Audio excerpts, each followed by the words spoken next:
Hello, my dear students. Welcome back to our YouTube channel, Bright Future Family. আর কিছুদিন পরে তোমাদের মাধ্যমিক পরীক্ষা। আর এই মাধ্যমিক পরীক্ষায় অঙ্কের বীজগণিতের কোশ্চেন নিয়ে তোমাদের অনেক সমস্যা। তাহলে এই ভিডিওটা তোমাদের জন্য।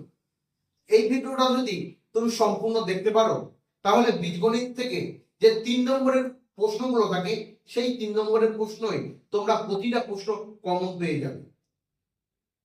তোমাদের কাছে ভিডিও চালু করার আগে একটাই অনুরোধ, তোমরা পুরো ভিডিওটা সম্পূর্ণ দেখবে, তাহলে তোমরা অনেক লাভবান হবে। বেশি কথা না বলে চলো মূল ভিডিওয় যাওয়া যাক।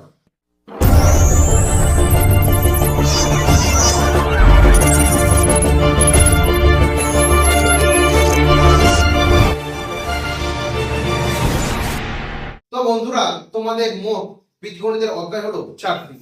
এক হলো একচল বিশুদ্ধ দ্বিঘাত সমীকরণ, 2 দ্বিঘাত করণী, 3 ভেদ এবং 4 নম্বর অধ্যায় হলো অনুপাত ও সমানুপাত।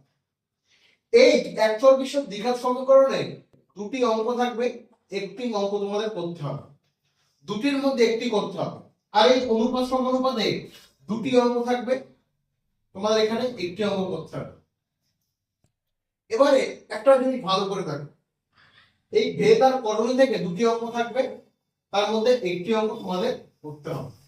যদি তোমরা এই দ্বিঘাত করণের ভেদ এই দুটো চ্যাপ্টারের মধ্যে যে কোনো একটি চ্যাপ্টার ভালো করে নিজের আয়ত্তের মধ্যে আনতে পারো, তাহলে এখানে তোমরা 3-এ 3 পেয়ে যাবে। তাহলে যে কোনো একটি চ্যাপ্টার করলে তোমরা একটা 3 নম্বরের প্রশ্ন কমন পেয়ে যাবে। আর এই একচল বিশুদ্ধ দ্বিঘাত সমীকরণ, এখান থেকে একটা 3 নম্বরের প্রশ্ন থাকবে 3, আর এখান থেকে একটা 3 থাকবে 3। তাহলে মোট 6টা প্রশ্ন থাকবে, 6টার মধ্যে তোমাদের ঠিক 3টে প্রশ্নের উত্তর করতে হবে। মোট বড় নম্বরের মান থাকবে 9। এই 9 নম্বর তোমরা আজকে এই ভিডিওর মধ্যে পেয়ে যাবে।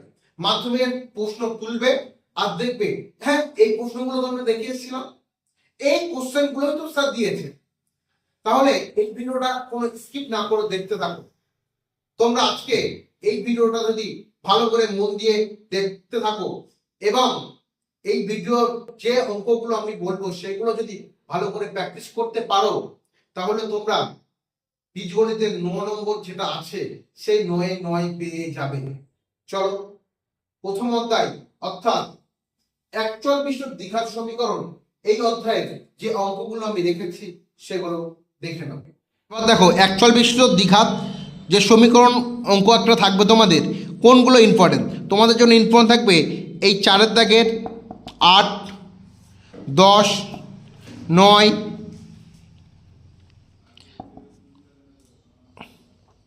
এবং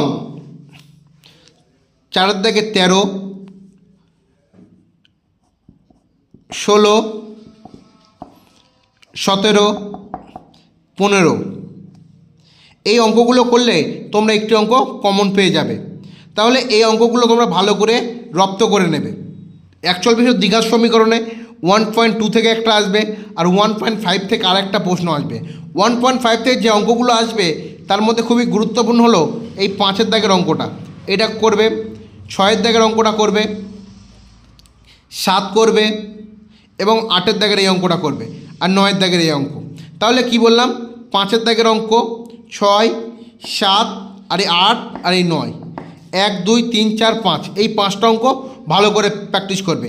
আর প্রয়োগ থেকে থাকবে তোমাদের, প্রয়োগেতে থাকবে, প্রয়োগে 39 নম্বর প্রয়োগ, এটা করবে এবং 38 নম্বর যে প্রয়োগটা আছে এটা ভালো করে প্র্যাকটিস করবে। তাহলে তোমরা এখান থেকে 2টো 3 নম্বর থাকবে, দুটোই কমন পাবে। তোমরা যে কোনো একটা অঙ্ক তোমরা করতে পারবে। দ্বিতীয় যে অধ্যায়টি আছে দ্বিঘাত করণী আর ভেদ, আমি বললাম তোমরা যে কোনো একটি চ্যাপ্টার করবে। কি করবে? হয় করণী করবে নাই ভেদ। আজকে আমি দ্বিঘাত করণী থেকে বেশ কয়েকটি অঙ্ক দেব, খুবই কম অঙ্ক দেব, 7-8টা অঙ্ক দেব। এই অঙ্কগুলো তোমরা যদি করে নাও তাহলে একটা 3 নম্বর পেয়ে যাবে। তাহলে ভেদ করার তোমাদের দরকার নেই, তাহলে দ্বিঘাত করণীটা ভালো করে প্র্যাকটিস করবে। তাহলে চলো দ্বিঘাত করণের যে অঙ্কগুলো রেখেছি সেগুলো দেখতে থাকো। তো বন্ধুরা, তোমাদের জন্য দ্বিঘাত সমীকরণ থেকে দ্বিঘাত করণ থেকে যে অঙ্কগুলো রেখেছি তার মধ্যে খুবই গুরুত্বপূর্ণ এই 2-এর দাগের অঙ্কগুলো। 2-এর দাগের বি, সি এবং ওই ডি, এই তিনটে অঙ্ক থেকে একটি অঙ্ক তোমাদের মাধ্যমিকে চলে আসলে, এই অঙ্কগুলোর মধ্যে, এই তিনটে অঙ্কর মধ্যে তোমাদের মাধ্যমিকে একটি অঙ্ক হয়তো চলে আসতেও পারে।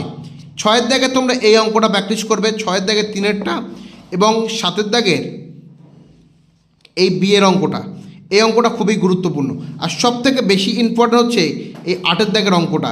এবার হয়তো মাধ্যমিক 2026-এ এই অঙ্কটার থেকে দিতে পারে। তাহলে 8-এর দাগের অঙ্ক আর এই তিনটে অঙ্ক ভালো করে তোমরা প্র্যাকটিস করবে, 2-এর দাগের বি, সি এবং ডি। আর এই অধ্যায়ের প্রয়োগ 33, এই যে প্রয়োগ 33, এটা খুবই গুরুত্বপূর্ণ তোমাদের জন্য। প্রয়োগ 33 প্রতিটা টেস্ট পেপারে এই প্রশ্নটা ঘুরিয়ে ফিরিয়ে আসছে। এবং 27, প্রয়োগ 27-এর এবং প্রয়োগ 37-এর এই যে বিয়ের দাগের অঙ্কটা আছে, এই বিয়ের দাগের অঙ্কটা, এটা তোমরা ভালো করে রপ্ত করে নেবে। তাহলে এই 33, এই 37 এবং এই পেজের 2-এর দাগের বি, সি, ডি, 6-এর দাগের 3 এবং 7-এর দাগের বি এবং 8-এর দাগের অঙ্কটা যদি তোমরা ভালো করে করতে পারো, এখান থেকে একটি 3 নম্বরের প্রশ্ন তোমরা কমন পেয়ে যাবে। এবার তোমাদের আরেকটা 3 নম্বরের অঙ্ক থাকবে, এই অনুপাত আর সমানুপাত। এই কোশ্চেন থেকে যে অঙ্কগুলো আমি বলবো, সেই অঙ্কগুলো ভালো করে প্র্যাকটিস করো, দেখবে এখান থেকেও 3 নম্বর তোমরা পেয়ে গেছো। তাহলে চলো অনুপাত সমানুপাতের যে অঙ্কগুলো রেখেছি সেগুলো তোমরা দেখে নাও। এরপর অনুপাত সমানুপাত। এই অনুপাত সমানুপাতের যে 4-এর দাগের অঙ্কটা আছে, দেখো ভালো করে দেখো, এই 4-এর দাগের অঙ্কটা, এই অঙ্কটা 1, 2, 3, এই তিনটের মধ্যে একটি অঙ্ক তোমাদের মাধ্যমিকে এবার আসতেই পারে। এই তিনটের মধ্যে একটি অঙ্ক আসতে পারে। যদি না আসে, এই 5-এর দাগের 2-এরটা করবে এবং 6-এর দাগের 6 করবে, 6-এর দাগের 5 করবে, আর করবে 7-এর দাগের 2 করবে, আর 9-এর দাগের 1টা করবে এবং 10-এর দাগের 1। এই অঙ্কগুলো এখান থেকে তোমাদের জন্য ইম্পর্টেন্ট। সব থেকে বেশি যদি ইম্পর্টেন্ট থাকে তাহলে এই 4-এর দাগের 1, 2, 3, এই তিনটে অঙ্ক থেকে একটি অঙ্ক এবার তোমাদের মাধ্যমিকে আসতে চলেছে। তো বন্ধুরা, যদি ভিডিওটি ভালো লেগে থাকে একটু লাইক করবে এবং কমেন্টে জানিও, আর বেশি বেশি করে বন্ধুদের কাছে শেয়ার করবে। তুমিও নাম্বার পাও এবং তোমার বন্ধুও নাম্বার পাও।